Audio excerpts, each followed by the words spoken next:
Budak di zaman ayeuna beda jeung zaman baheula.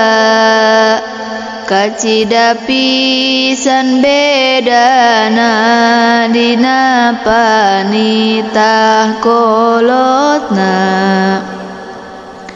Komo geus nyoo HP-na budak ngadadak torekna.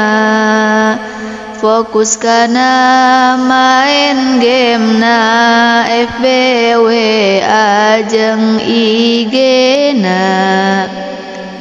Ujang pangmelikeun uyah jawabna teh naon mahah. Teu cara aya pamenta ka kolot kudu segera.